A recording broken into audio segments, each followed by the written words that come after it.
డిక్షన్లో perfection, యాక్టింగ్లో is, డాన్స్లో గ్రేస్తో చిన్న వయసులోనే స్టార్ హీరోగా కెరీర్ని మలుచుకున్నాడు ఎన్టీఆర్. బాలనటుడిగా, బాలరామాయణం హీరోగా, స్టూడెంట్ నంబర్ 1 ఆది, సింహాద్రితో సినీ ప్రియుల్ని మెస్మరైజ్ చేశాడు. ఎంత టాలెంట్ ఉన్నా టాలీవుడ్కే పరిమితమయ్యాడు. తన ఆత్మీయ మిత్రుడు రామ్ చరణ్తో కలిసి నటిస్తున్న మల్టీ స్టారర్ RRRతో పాన్ ఇండియా మార్కెట్లోకి జనవరి 7న తొలిసారిగా అడుగు పెడుతున్నాడు ఎన్టీఆర్. తాను ఎంతో ప్రేమగా జక్కన్న అని పిలుచుకునే రాజమౌళి ద్వారానే పాన్ ఇండియా స్టార్ గా లాంచ్ అవుతున్నాడు. తెలుగు తర్వాత కన్నడలో మాత్రమే ఎన్టీఆర్ కు కొంత ఇమేజ్ ఉంది.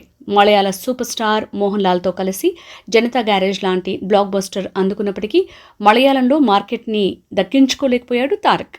తమిళంలోకి అనువాదాలు నామమాత్రంగానే ఉన్నాయి. హిందీలోకి అసలు అడుగే పెట్టలేదు. ఇలాంటి పరిస్థితుల్లో పాన్ ఇండియా డైరెక్టర్గా క్రేజ్ ఉన్న రాజమౌళి డైరెక్షన్లో RRRతో పాన్ ఇండియా మార్కెట్లోకి ఎంట్రీ ఇస్తున్నాడు ఎన్టీఆర్. ఇక నుంచి పాన్ ఇండియా ఎలిమెంట్ ఉంటేనే ఎన్టీఆర్ సినిమాలు నటిస్తాడట. అందుకనుగుణంగా యూనివర్సల్ స్టోరీ లైన్స్ నే ఎంచుకుంటున్నాడు తారక్. నెక్స్ట్ ప్రాజెక్ట్ గా కొరటాల శివ డైరెక్షన్ లో నిర్మాణం కానున్న చిత్రంలో ఇలాంటి జాగ్రత్త తీసుకున్నాడట.